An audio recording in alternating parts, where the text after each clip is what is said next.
Good morning. We are set for an important conversation this morning, and I'm glad you all can join us.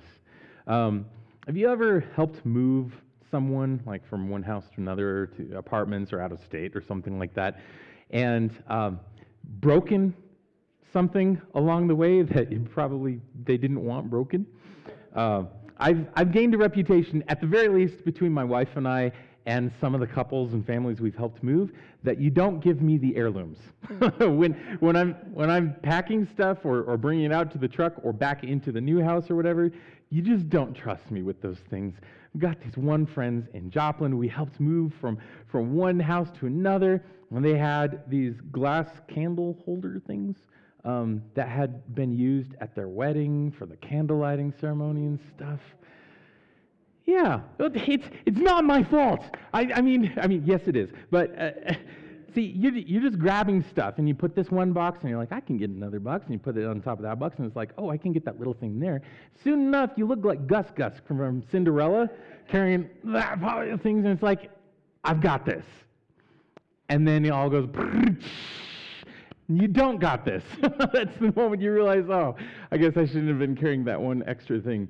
I don't know if you've ever been there, or maybe you can relate with this. When you're bringing in the groceries, are you a one-trip kind of person?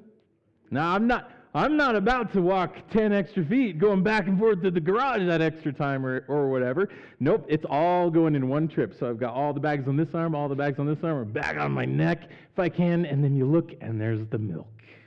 What am I going to do with the milk? And that's where it goes, right? That pinky, because for some reason you think that pinky's strong enough to hold a gallon of milk, and by the time you finally get inside, your pinky's broken, and hopefully it makes it to the counter, but sometimes you don't got this, and you wind up with spilt milk. So often in our lives, there's times when we approach life with the attitude of, I got this. How often does that end in broken heirloom spilt milk and sometimes broken bodies? Sometimes when we approach God and our relationship with Him, we approach Him with an attitude of, I got this. Today, Jesus is going to have a conversation with a Pharisee, a gentleman who is part of this group of Pharisees who probably more than anyone else at that time in that culture had an attitude of approaching God of, I got this. We're going to be in Luke chapter 7, starting in verse 36. And as we begin here, I want you to know this is towards the beginning of Jesus' ministry. It's pretty early on within the first year, probably. He's chosen his disciples at this point, and so they're along for the ride. And he's in the northern part of Israel, in Galilee. And so he's traveling around to a few different towns there. He's a traveling teacher at this point, is what he's doing.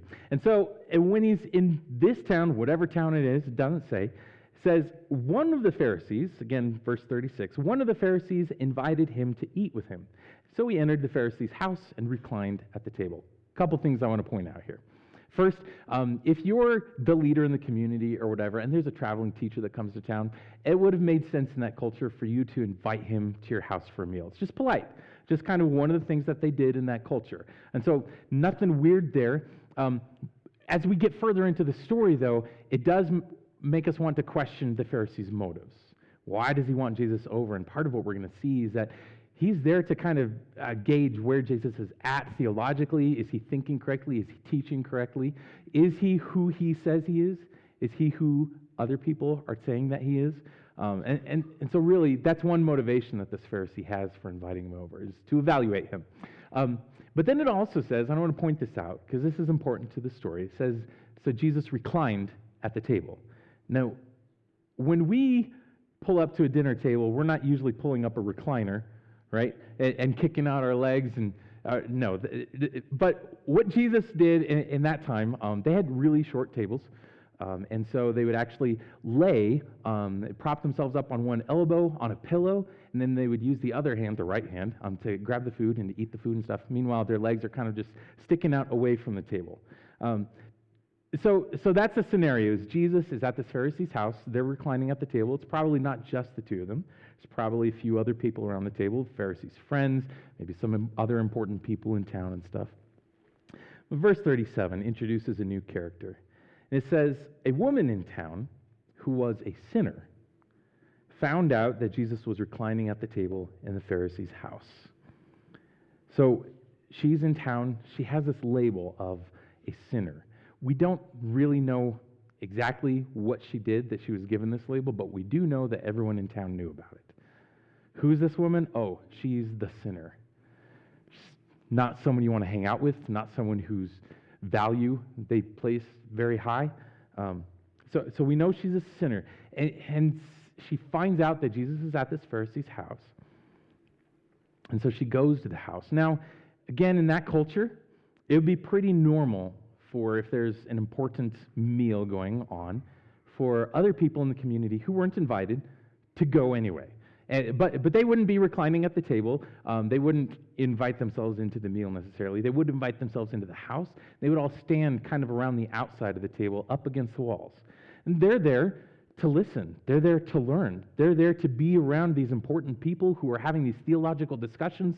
And then at the end of the meal, potentially, they could have some of the leftovers as well.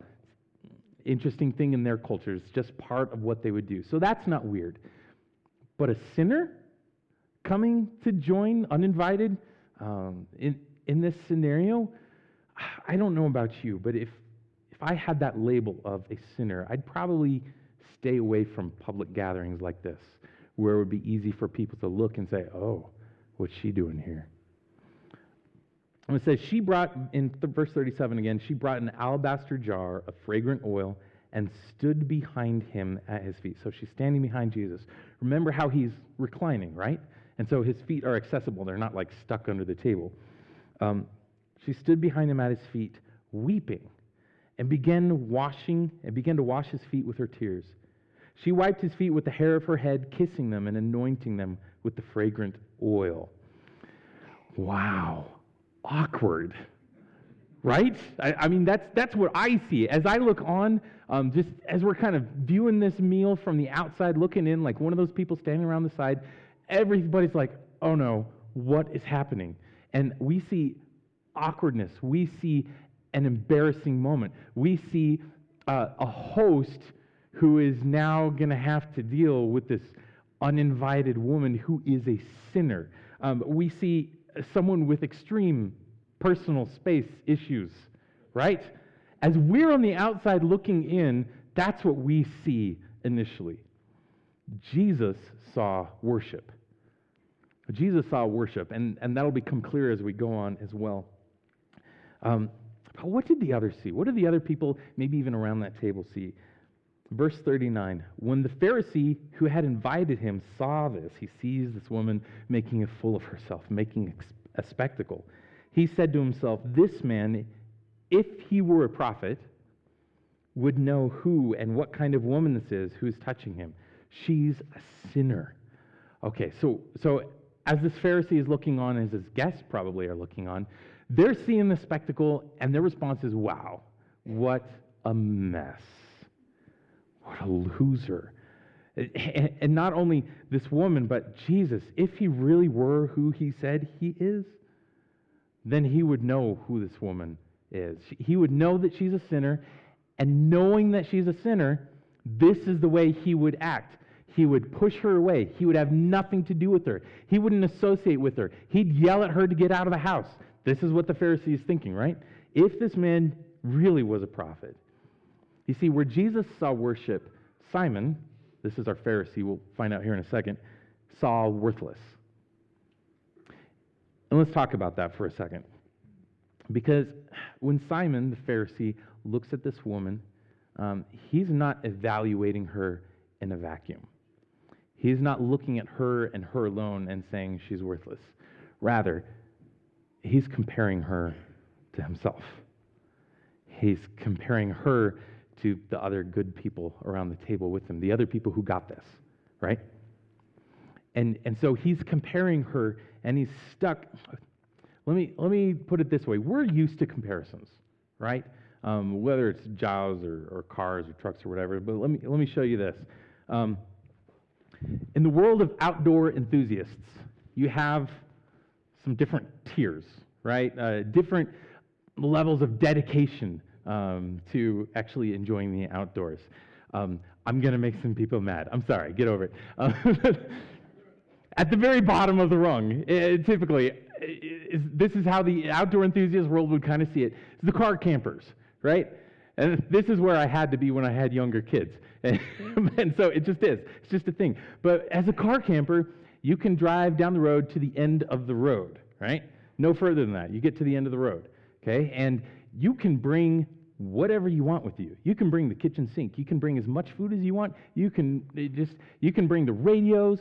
You can party, and you're experiencing the outdoors, but not as much as the next tier. That next tier is what? Backpackers, right? And as a backpacker, you've got your backpack and you're loading up with, 30, 40, if you're crazy, 50 pounds of gear. And you've got your sleeping bag, you've got your tent, you've got your sleeping pad, you've got a water filter, maybe a backup water thing, whether it's iodine tablets or another water filter. You've got extra clothes. You've got everything. You've got flashlights. You've got everything you can stuff in this thing to make life as comfortable as possible as you go on the trail, off the road, and back into the wilderness where most other humans don't want to go. And it's wonderful. It's great. But there's a tier above backpackers, right? I don't know how many of you know this, but there's a tier above where you have ultralight backpackers. And these are the folks who are really the true outdoor enthusiasts. This is how they would see themselves. And you can tell I'm not an ultralight backpacker. This is a small backpack, but I didn't make it myself. That's what really true ultralight backpackers do. They make it themselves. And they're measuring, and they're like, my backpack, while completely full, only weighs 12 pounds, 5.4 ounces. Oh, yeah? Well, mine weighs 5,590 grams. Not only is that 6 grams lighter than your 12 pounds, 5.4 ounces, but I use the metric system, which obviously makes me better. Anyway, we're used to making comparisons.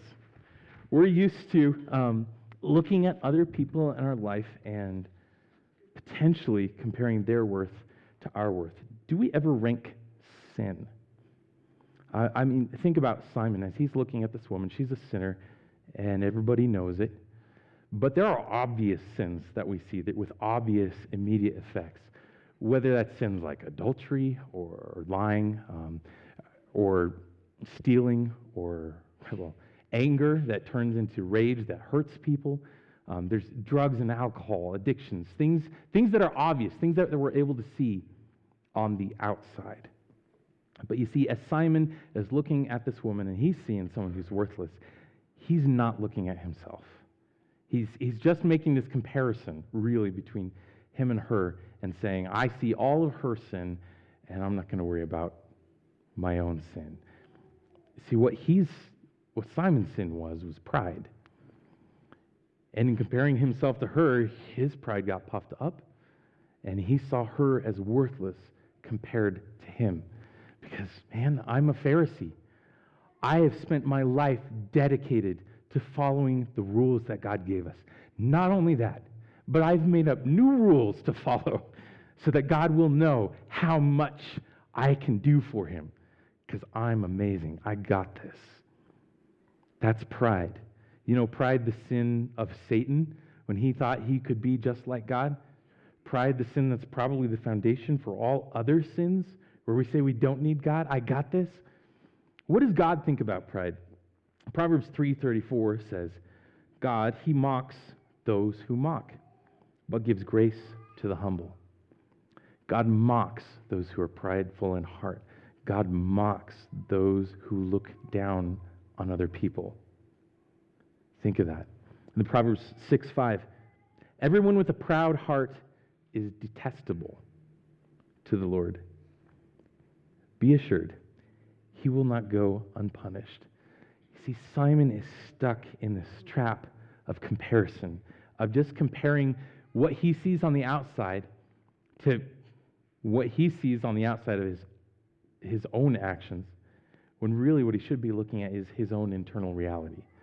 The pride that's eating away at him, that is separating him from God.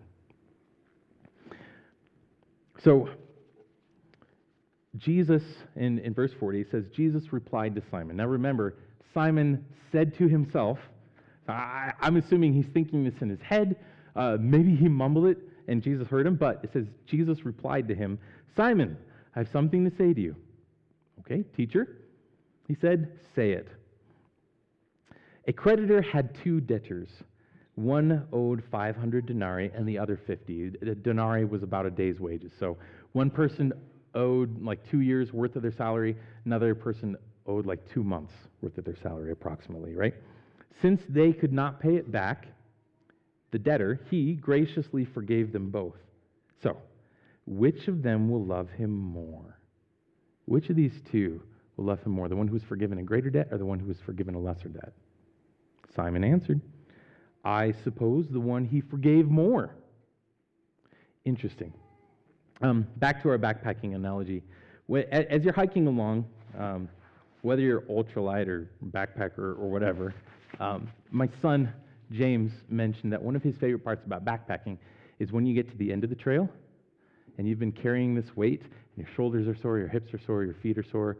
Not him, but my knees are sore. And then when you get to the end of the trail, you get to the campsite, you can take it off, right? And if you've got a little bit of weight, then it feels pretty good when you take it off. And you're going to stretch out and stuff, and you're ready to set up camp. If you've been carrying a lot of weight, my son described it as, it feels like I can float. Have you ever experienced that? It really does, and it feels like you can just run forever. It's a really good feeling. But that's kind of how Jesus is making the comparison here. If you owe 500 denarii versus 50 denarii, which one, if they're forgiven, is going to love him more? Now here's what Simon is missing, though. He says, I suppose the one he forgave more. And Simon, again, as he's looking at this, all he saw was her sin. All he saw was her sin, while ignoring his own. Spouses sometimes are really good at this. We're hanging around a person that we get to know really, really well day in and day out, and we not only see the best of them, but we see the worst of them. And it's easy to forget that at the worst of their times, it's often the worst of our times too. We're really good at pointing out what's wrong with them and not necessarily looking at what's wrong with us. Simon was in that same situation, doing that comparison game. But go back to verse 42. And look at this. Since they could not pay it back. Between the 500 denarii person and the 50 denarii person, which one of them was able to pay back the creditor?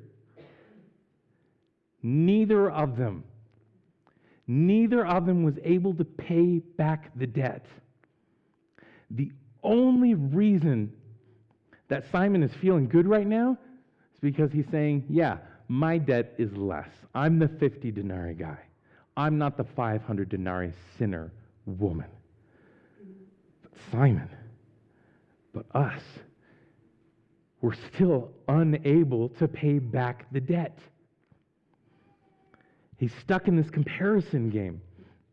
James chapter 2, verses 10 and 11 says, For whoever keeps the entire law, yet fails in one point, is guilty of breaking it all. For he who said, do not commit adultery, also said, do not murder. So if you do not commit adultery, but you do murder, you are a lawbreaker. You're still a lawbreaker. You still have a debt that you cannot pay on your own. You still, as the Pharisee, he's saying, I'm checking the boxes. I'm doing everything right. Sure, I missed tithing on mint that one time, but I've made up for it since then. I've worked harder. In other words, I got this. It's not that big of a deal. I'm taking care of it. Where do you got this? What part of your life, when you think about it, when you approach it, whether it's a situation, whether it's a time at work, whether it's a relationship among your family or friends, you're saying, no, that's all right, God. I got this. I can take care of it. Maybe there's even a specific sin that you're really good at hiding, that you've gotten better at hiding. And the thought is, I don't have the label of a sinner, therefore I must be doing all right. Because other people don't see it. I can hide it from myself too, therefore I got this. But it doesn't matter if you only owe the 50 denarii.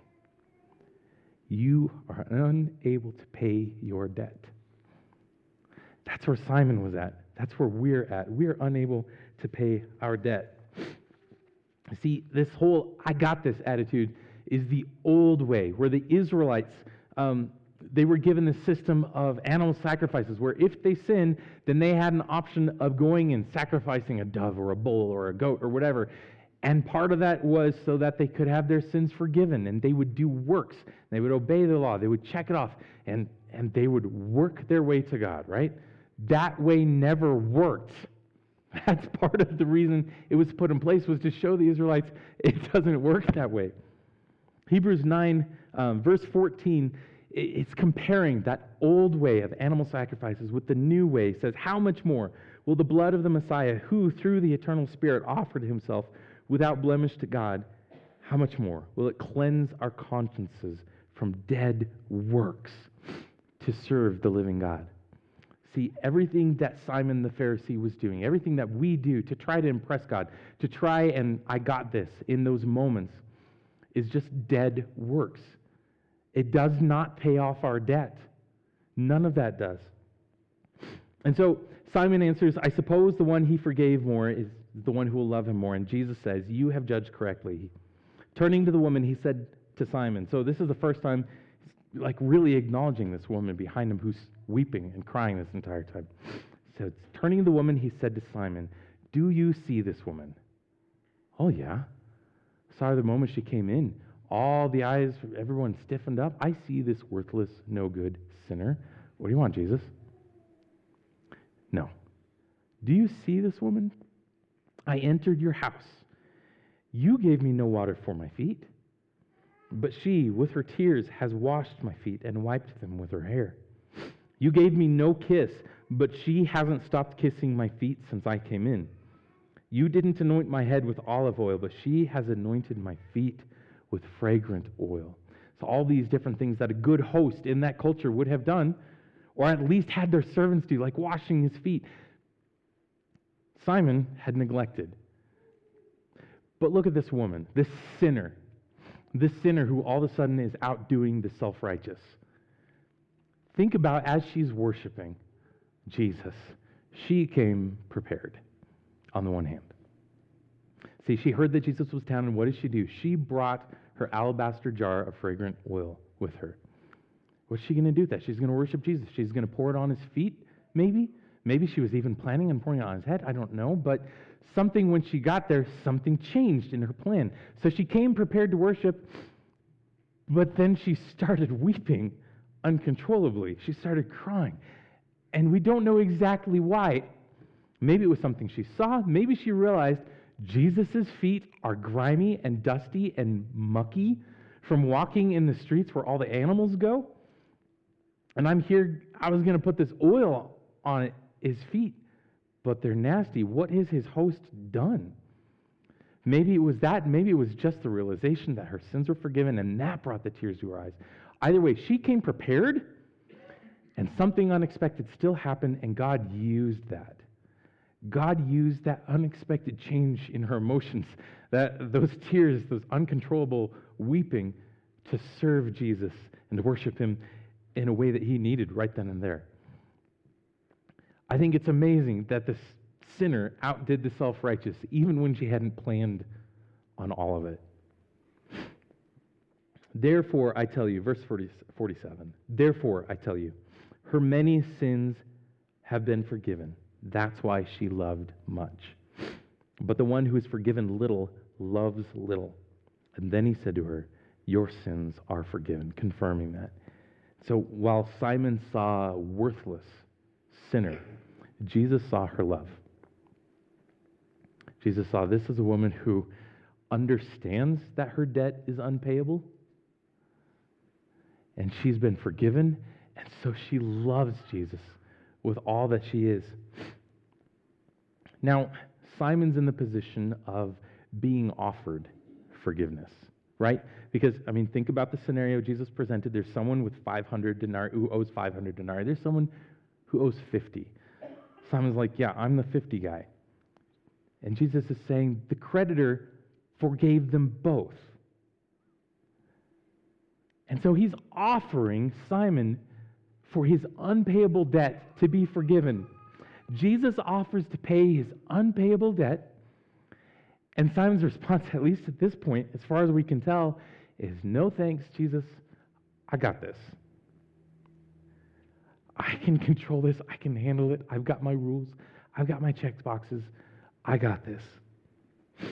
Because, and this is the kicker, if he hadn't seen the woman, if all he knew about was that he had an unpayable debt, then he would have known that he had an unpayable debt, but he's stuck in this comparison game where she's worse than I am, so I must have it all together.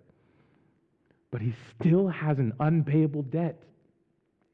Here's my bottom line, that comparison distracts from grace. Comparison distracts from grace. How do I avoid Simon's downfall? And I'll put it this way. If you've grown up like me and you have a boring testimony, can I say it that way? Maybe you've grown up in the church. Maybe you've been a good kid most of your life. Whatever. You didn't rebel as a teenager. Maybe you did have made all these good, right choices. And you feel like you're the 50 denarii person. There's a thought here of, well, I want to love Jesus more. So how do I love Jesus more? Maybe I need to be forgiven more. And so what we do is we either look back at our past and we try and say, well, I did that really bad thing, and I need to focus on that, and I need to remember every day that really bad thing that I did when I hurt that person's feelings, or when I lied to my parents or whatever. Or maybe, gosh, we think that, well, maybe what I need to do is screw up my life right now.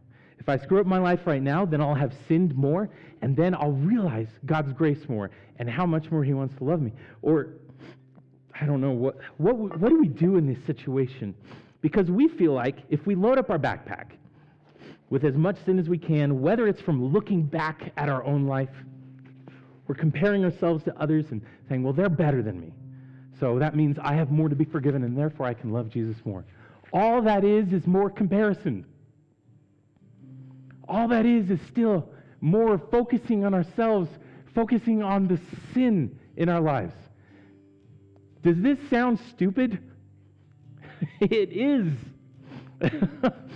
Who's going to load up their backpack with extra weights just so at the end of the 7-mile hike or whatever, they can feel better? What a terrible approach. Paul, as he's writing to the Romans, he says, what should we say then? Should we continue in sin so that grace may multiply? Absolutely not. What a stupid way to approach life. How can we who died to sin still live in it? Or are you unaware that all of us who were baptized into Christ Jesus were baptized into his death? Therefore, we were buried with him by baptism into death, in order that, just as Christ was raised from the dead by the glory of the Father, so we too may walk in a new way of life. See, focusing on sin in our lives, whether past, whether, possible future, when we focus on sin in our lives, that does not increase our love for Jesus. Rather, focusing on the vast grace that Jesus offers us, that increases our love for Jesus. And here's the thing. I believe wholeheartedly that this is not an overnight change. I believe that as we grow closer to Jesus, as we mature in our faith, however you want to say it, as we get to know him more, then that 50 denarii that we think we owe that's unpayable, it becomes way more and more obvious that, one, it's not just 50 denarii. It's more like 5 million denarii. And two, that grace that God offers us just grows more and more. I see it kind of like how I see freshmen and through seniors going to college, right? When a freshman, or let's say a new Christian, comes to Jesus for the first time, when you're a freshman entering college, you're all super excited. This is going to be great, and you get through your first year, and you learn a lot, and it's amazing, and you're wide-eyed and bushy-tailed, whatever. You come back as a sophomore, and you know everything. You know what the schedules are going to be like. You know how to get the correct professors. You know all those details, and you know what sophomore stands for? Sophos means wise. Moros means moron. Sophomores are wise fools because they think they know everything. And here's the thing.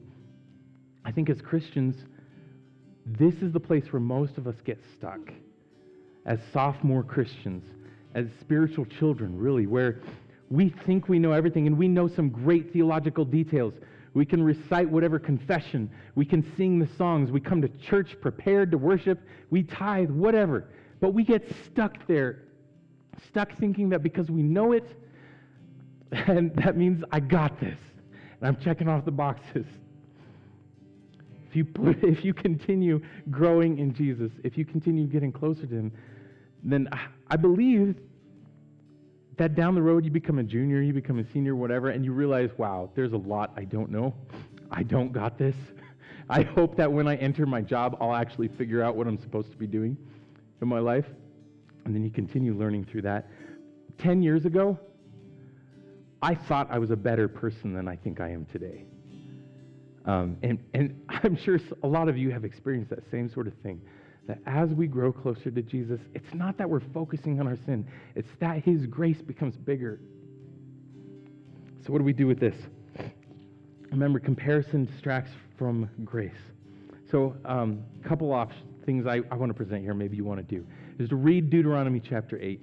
This is a really cool, kind of a short passage for being an Old Testament chapter, where God is talking to the Israelites after He brought them out of Egypt, as He led them through the wilderness, and they're about to enter the promised land.